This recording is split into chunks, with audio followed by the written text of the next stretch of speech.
Well, hello everyone, and you join us here today to talk about Grand Seiko. Tom, you like Grand Seiko?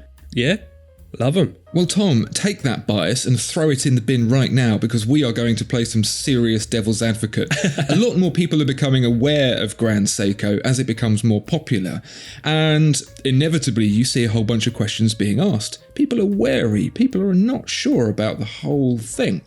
So, what I thought we would do is answer some of those pressing questions.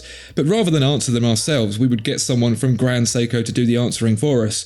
Rob Brook, who are you and what are you doing here? Hello guys, I'm Rob Brook. I'm the brand manager here in the UK for Grand Seiko, and hearing the devil's advocate intro there, I'm not quite sure what I've signed myself up for, but let's see how this goes. Well, Rob, as you are in the room hearing us talking about that right now, you know there are going to be some questions fired at you, and they are going to be fired hard and fast.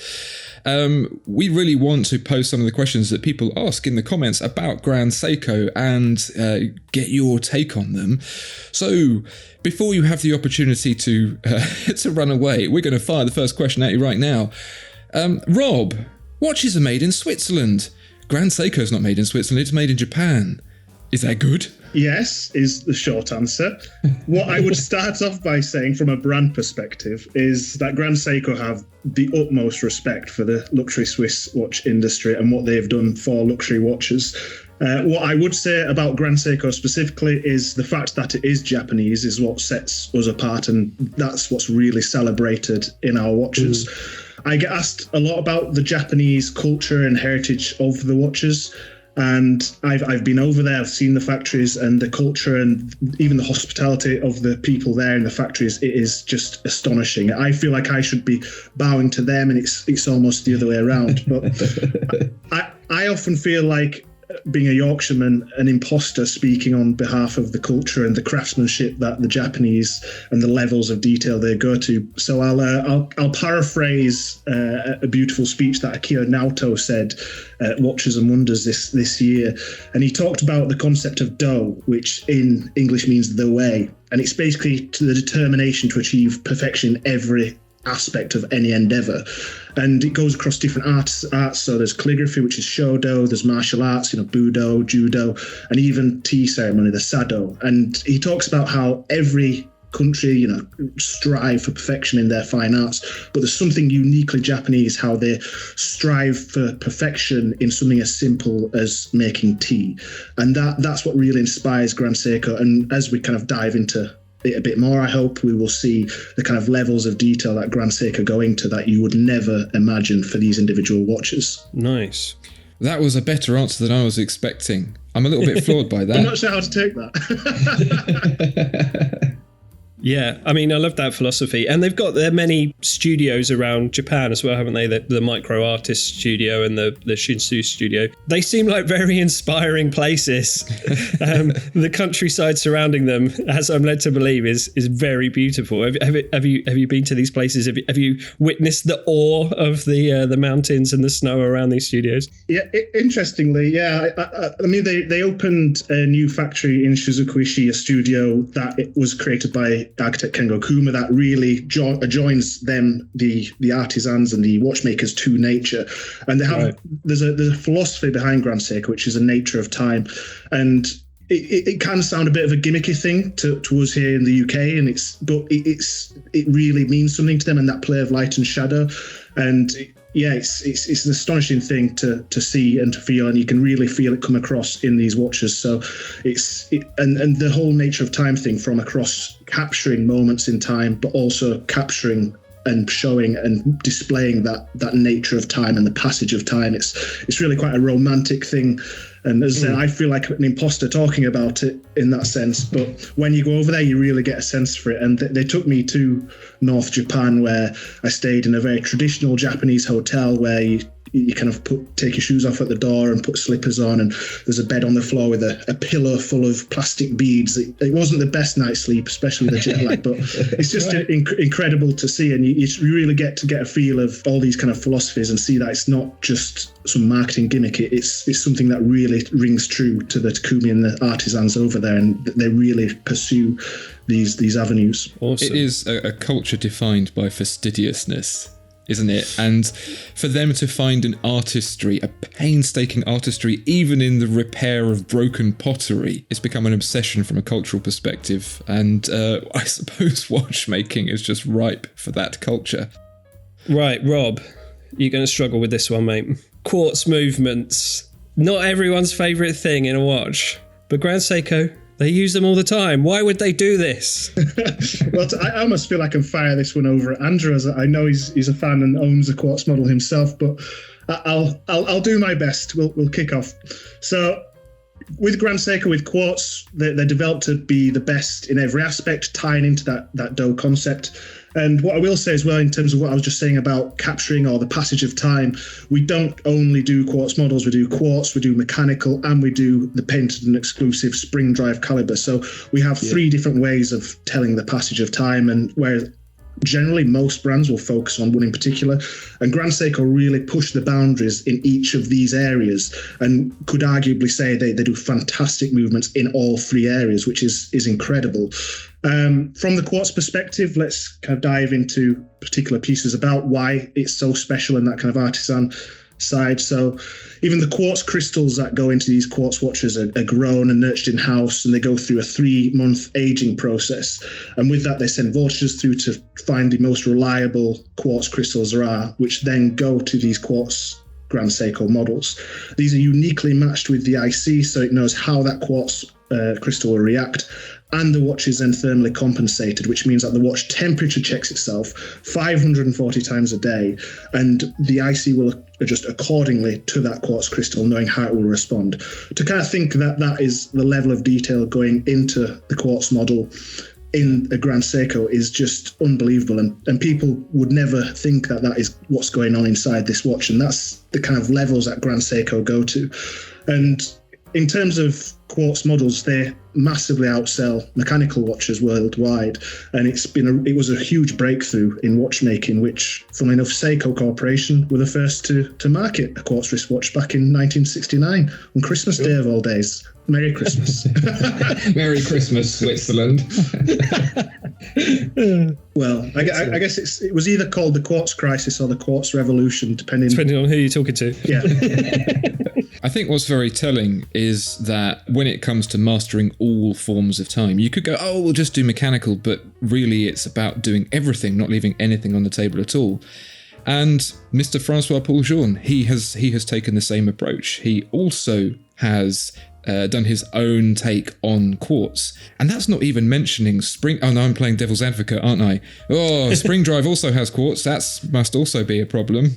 Surely. With Spring Drive, as I said, we have 3 different models. And just touch back on the Quartz Crisis or Revolution, as we kind of tongue-in-cheek said, that time in history then really pushed the mechanical watch industry to really step forward, and that's where the Swiss really did step up their A game and really help develop this luxury watch market. So we had these beautiful mechanical watches that everyone loved, which had this romance with it being powered by springs and gears and the power of your wrist. And then we had these fantastic, robust, highly accurate quartz models that had been released.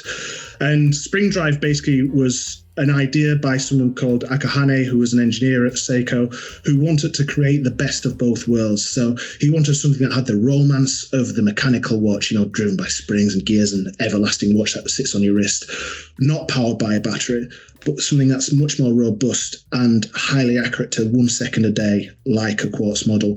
And that was a team of people who worked for over 20 years to develop this particular movement. And that long-term vision that this company have to kind of pursue an idea or perfection and invent things is something that is really a foundation of the brand. And Grand Seiko Spring Drive is exactly that for me. It's the best of both worlds. And a lot of people who get into Grand Seiko for the first time often choose a Spring Drive. And you can see that beautiful glide in second hand, which it's very well famed for and comes across beautifully in your videos, may I say. Well, flattery's going to get you nowhere, Rob, because ultimately, if you buy a Grand Seiko, you take away the grand bit. Grand is great for pianos, for example, but it still says Seiko. What are you going to do about that? Well, I would say that Seiko as a brand itself is very, very highly regarded with a huge heritage and history. It was first established in 1881, so it's one of the very oldest watch brands out there. I guess that's still to the level. And also, Grand Seiko is owned, or the chairman of the company is Shinji Hattori. It was Kintaro Hattori who founded Seiko in 1881, so it's still within the family. And having a family member as a linchpin still for this corporation, which has both brand Seiko and Grand Seiko sitting within it. I've met him a couple of times, and he's always really focused on the importance of the heritage and history of the brand, and that we should never forget that Grand Seiko was born from Seiko's pursuit to make the kind of most ideal, perfect watch, and that's why it remains there, and it always will, because it's always been an important element of the brand.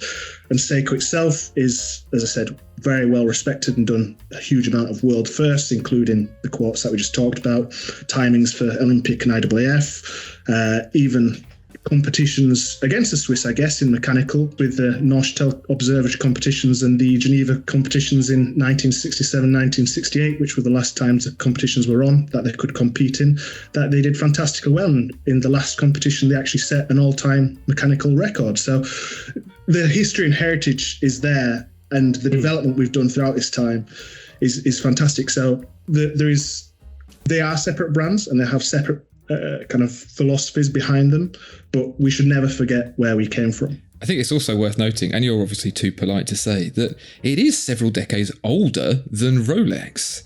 And not only that, but where you mentioned that Grand Seiko had the best mechanical movement in the observatory trials in the late 60s. When that happened, the Swiss did beat Grand Seiko, but with a quartz. So, live by the sword, die by the sword, I would say. And then they cancelled the observatory trials entirely because they didn't want to play anymore. Rage quit. They did, yeah. On the topic as well, I guess what I would say is Grand Seiko as a brand only went global in 2010. And I believe a huge part of that is because the amount of hand craftsmanship that goes into every single watch, and only separated completely as a brand from Seiko in 2017. So it's understandable people have these questions and try understand what the differences are between the brands. And I guess it's the job of people like myself to do a better job of communicating it going forward. So Seikos are very affordable. They're for everyone. Grand Seikos, not so much. Why would you do this to me, Rob? You personally, Rob? Yeah. I'm sorry, Tom. Well, the way I see it is that both brands, while representing different price points, both are fantastic value for money. And I often find that collectors, whether it be from other watch brands, they often have a Seiko within the collection, even if they have more expensive luxury watch brands within their collection, whether it be a Turtle or an Alpinist, even a Seiko 5 Spots. It's a very well-regarded watch from all those price points. And what I really love about that is that whenever I speak to anyone, I go to a lot of watch events, and everyone has a story about Seiko, whether it be about their dad, their granddad, their uncle, and talk about how reliable it was and affordable and how it lasted the age of time. And you can also see how people can progress through the brands, start off with a Seiko 5 Sports, move up to Prospects, eventually, get a Grand Seiko and move, maybe even reach out for a Credor at some point. But I really love that we cater to all different people across the corporation, and that people, from my perspective, get fantastic value for money across all those price points, which is very important for me if I'm representing a brand, that I can speak wholeheartedly that is the case. Sure. Well, Rob, you've answered 4 questions so far, and rather admirably, I might say. I'd be interested, dear viewer and listener, what do you think of Rob's answers? What do you think of Grand Seiko? I'm going to fire one more question at you to wrap this up, and I don't think you're going to take this one very well. I like a Grand Seiko on a leather strap usually, because I think they look very good on leather straps. I also think that because often the bracelets aren't the best. They're not bad bracelets, but they're not the best. What are you going to do about that? Right. Well, I'll take a pause. I feel like I've fired off my answers very quickly so far. I've got so much to say on all these different topics. When it comes to the bracelets, to be honest, I can only really express my own opinion. I can't speak on behalf of the product development team in Japan. What I would say from my experience with Grand Seiko is that Grand Seiko do listen to their audiences, and I have seen that is a comment that comes up regularly on even your videos. They have already redesigned bracelets for the Evolution 9 collection, for example, and I find even pieces like the divers with the clasp, the micro adjustment, or the extension, should I say, is very functional. There's a wider variety of choices starting to filter out, and they're becoming more flexible in terms of strap choices, and even models like the most recent Omiwatara that was released. There's now a version on a strap and a model on a bracelet for different choices. And on the topic of them listening, previously they sent a colleague over from Japan and asked me to accompany them to meet with media partners, with authorized dealers and clients. And I honestly thought we would be a complete pain to clients, but they were arms wide open, invited us to their offices, and were so thrilled that Grand Seiko cared about what they thought.